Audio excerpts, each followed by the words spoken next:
ब्राह्मण लोग पधारे और ब्राह्मण लोगों ने मंत्र आदि पढ़ करके लाला का जात कर्म संस्कार करवाया।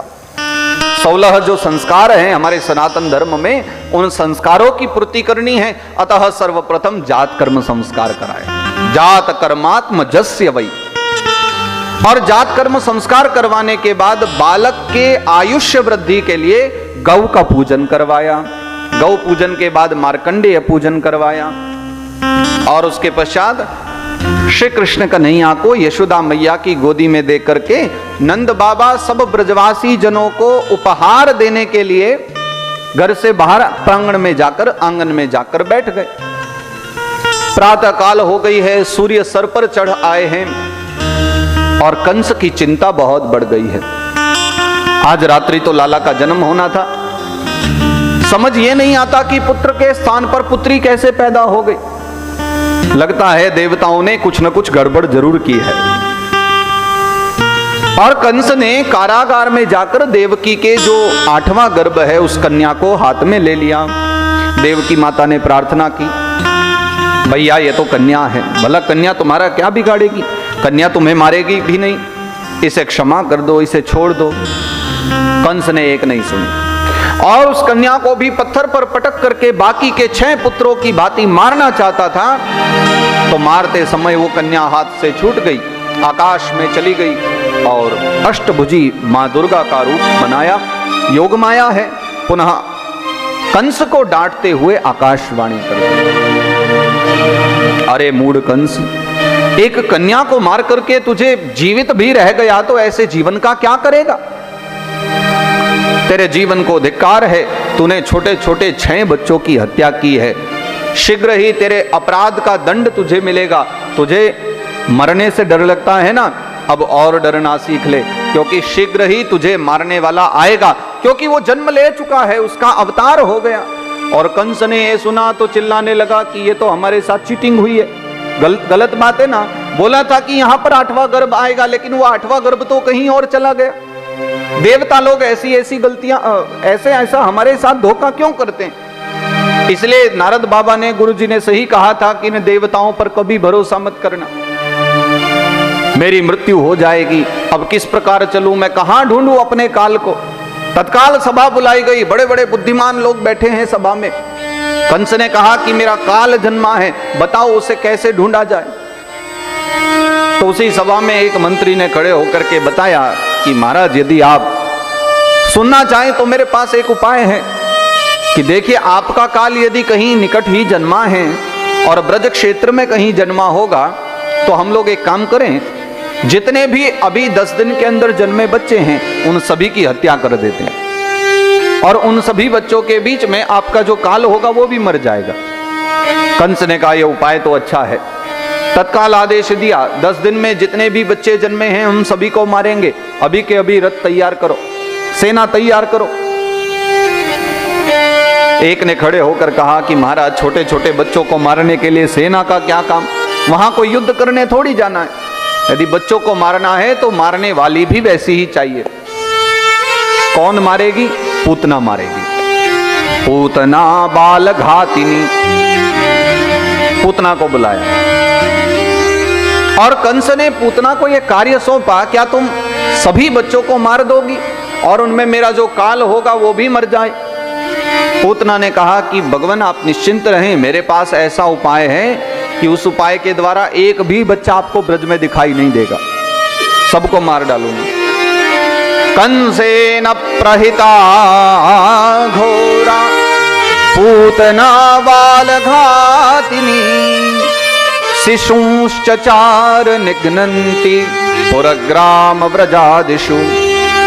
कंसेन प्रहिता घोरा, और कंस के द्वारा भेजी हुई पूतना ने एक सुंदर नारी का स्वरूप बनाया। अब देखो, अपने निजी रूप में तो नहीं जा सकती, क्योंकि हमारे भागवत जी के अनुसार यदि देखा जाए तो पूतना का जो शरीर है वो 6 कोस का है, यानी 6 कोस की लंबाई है और एक कोस में लगभग 3 किलोमीटर होता है। तो 6 तिये 18, करीब 18 किलोमीटर लंबा जिसका शरीर हो तो वो कितनी भयंकर और विशाल होगी।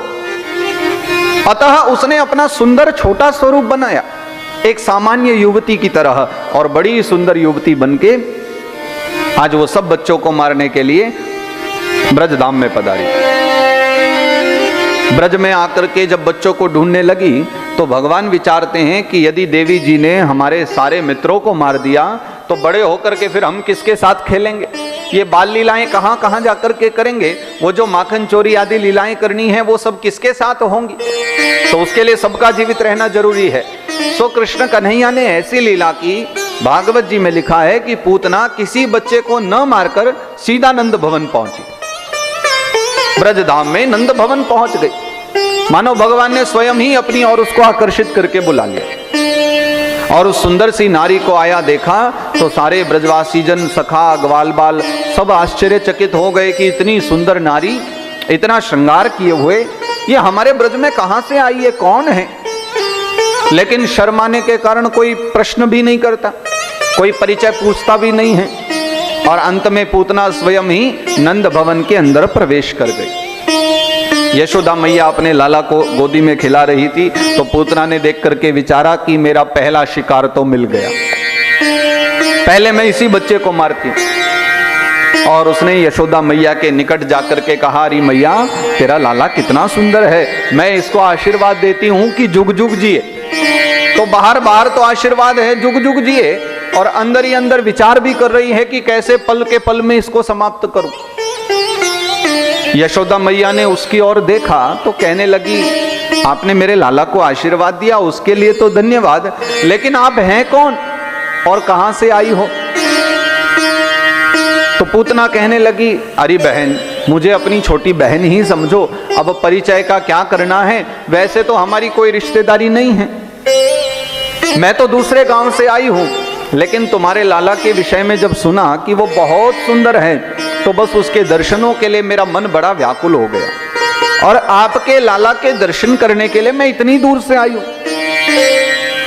मैया सुन करके बड़ी भाव विभोर हो गई कि मेरा लाला इतना सुंदर है कि मेरे लाला को दर्शन करने के लिए इतनी दूर दूर से लोग आते हैं। तो मैया को उस पर बड़ा भरोसा हो गया, और मैया स्वयं कहती, अरे बहन तो कष्ट क्यों पाती हो, लो ना मेरे लाला के दर्शन करो।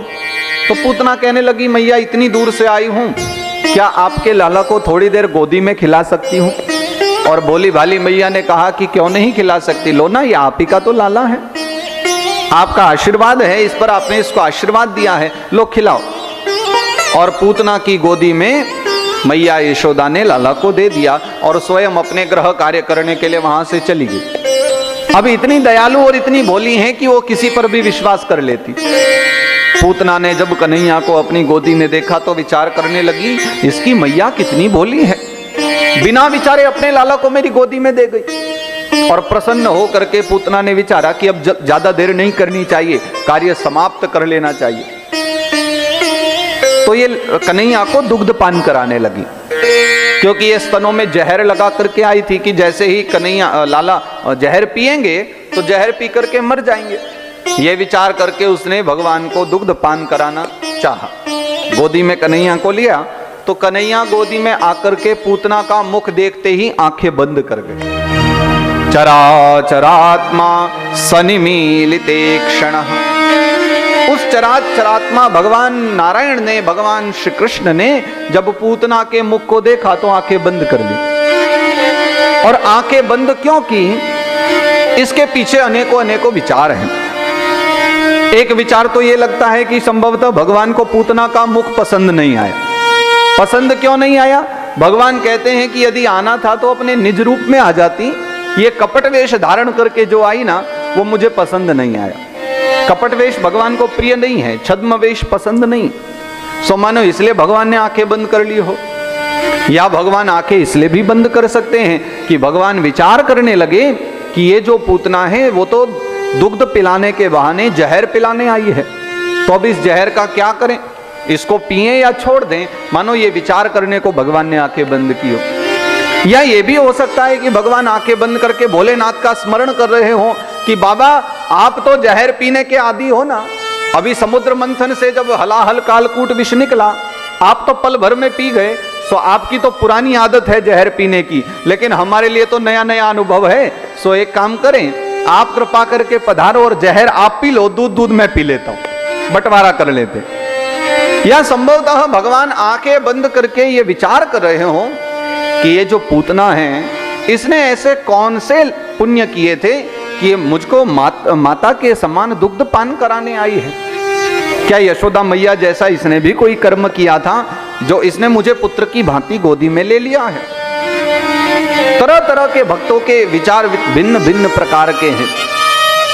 चराचरात्मा सनिमीलित क्षण कन्हैया ने आंखें बंद की और उसके पश्चात पूतना का दुग्ध पान करना प्रारंभ कर दिया। कहते हैं कि महाराज बलि के यहाँ जब वामन भगवान पधारे और वामन भगवान को देख करके राजा बलि प्रसन्न हो गए, कह दिया कि यदि वटोसी वांछसी तत्प्रतीच्छ में, मांगो क्या चाहिए, राज्य भी मांगोगे तो दे दूंगा, धन संपत्ति वैभव जो चाहिए सब देने को राजी हूं। तो भगवान वामन के दिव्य स्वरूप को देख करके बलि की जो पुत्री है रत्नमाला, उसने मन ही मन भगवान को प्रणाम किया और कहा कि प्रभु इतना सुंदर वटुक वामन यदि मेरा पुत्र होता तो कितना अच्छा लगता, मैं माता के समान उसको दुग्ध पान कराती।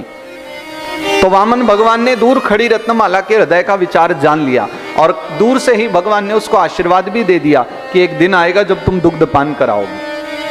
लेकिन थोड़ी देर में भगवान ने अपना विराट रूप दिखाया और पिताजी का सब कुछ छीन लिया। तो अपने पिताजी को जब कंगाल देखा तो रत्नमाला कहने लगी कि बताओ ये तो कपटी निकला, ये तो छद्मवेश धारण करने आया। अरे यदि ऐसा कपटी मेरा बेटा हो जाए तो उसको तो मैं दूध में जहर मिला के पिला दूं। तो भगवान ने सोचा कि जब दूध के लिए हाँ करी थी तो जहर के लिए ना क्यों करें। सो भगवान ने वो भी आशीर्वाद दे दिया कि चलो आप जहर भी पिला देना। और कालांतर में वो जब पूतना बन करके पधारी तो भगवान ने जो वरदान दिया था उस वर के स्वरूप पहले तो दूध पिलाने आई और दुग्ध के साथ साथ में जहर भी लेकर के आई है। और भगवान ने सहर्ष उसका दुग्ध पान प्रारंभ किया, दूध पीने लगे।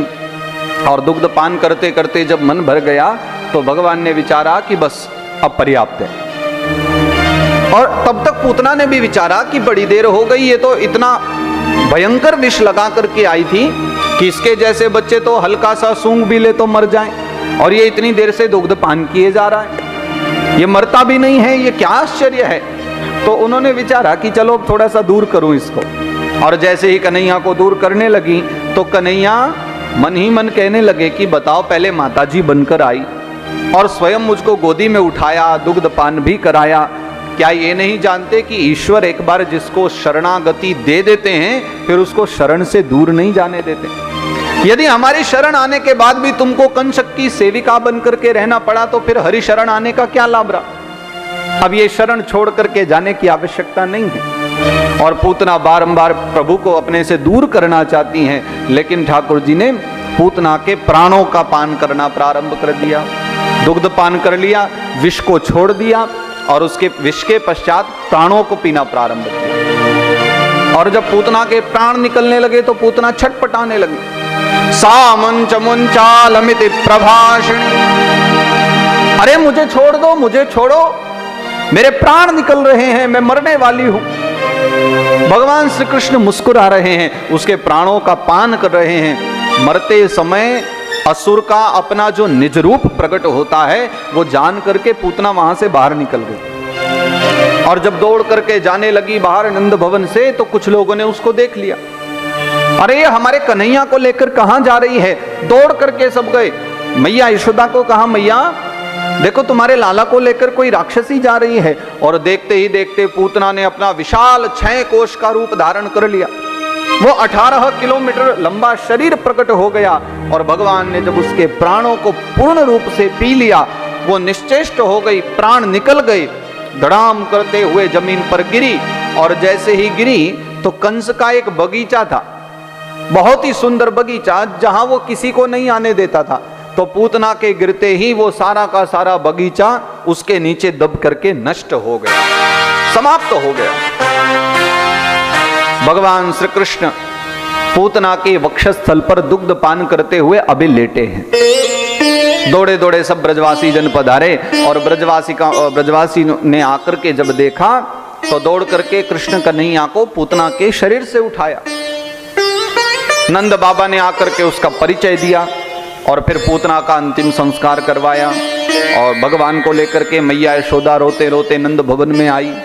और विचार करने लगी कि आज मेरे लाला को नजर लगी है, आज मेरे लाला का अस्पृश्य हो गया है, आज मेरे लाला को पूतना नाम की एक राक्षसी ने स्पर्श किया है, तो ये बहुत बड़ा अपशकुन है।